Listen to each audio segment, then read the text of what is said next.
হচ্ছে জোর করা জবরদস্তি করে আমি চিকিৎসা করাইতে পারবো না। এটা একটা মানসিক সুস্থির, মানসিকভাবে স্টেবল একটা কনভিনিয়েন্ট একটা সিচুয়েশন না হলে তো আমি চিকিৎসা করাইতে পারবো না। সুতরাং আমার ডাক্তারদের সুযোগ সুবিধা আগে আমাকে নিশ্চিত করতে হবে। আপনি এটাও জেনে থাকবেন, ডাক্তারদের কিন্তু দেবিদ্বার এখানে হসপিটালে কিন্তু রেসিডেন্সিয়াল ফেসিলিটিস নাই।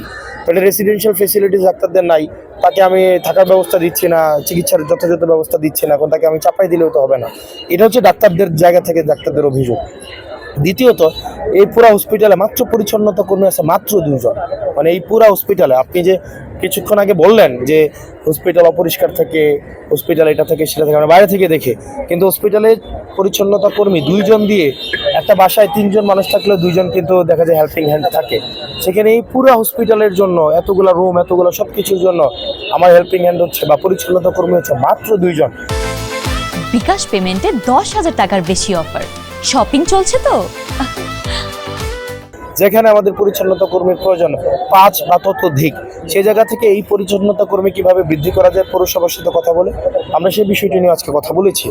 তৃতীয়ত হচ্ছে রুগীদের জায়গা থেকে যে যে অভিযোগগুলো এসছে সেগুলো হচ্ছে ডাক্তাররা যথাযথ সময়ে তারা চেম্বারে আসেন না।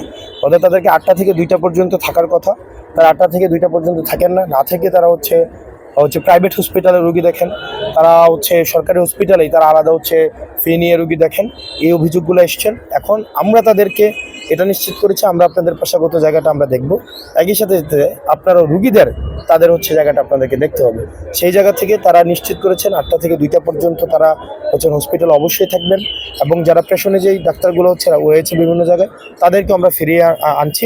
সানডেতে নতুন 2 জন ডাক্তার আসবেন, এবং এই যে ভবনটা আপনারা দেখতে পাচ্ছেন ইনফ্রাস্ট্রাকচার, এই ভবনটাকে আবার পুনর্নির্মাণ করা হবে, 4 তলা করা হবে। 6 কোটি টাকা একটা বরাদ্দ আসছে, সেটা হচ্ছে 2029 সালের মধ্যে হবে। তবে আমরা চেষ্টা করবো এটাকে যত দ্রুততম সময় করা যায়। সাংবাদিক ভাইদেরকে আমি অনুরোধ করব, ডাক্তার এবং রোগীর সম্পর্কে কিন্তু চোর পুলিশের সম্পর্ক না। আমি আপনাদেরকে অনুরোধ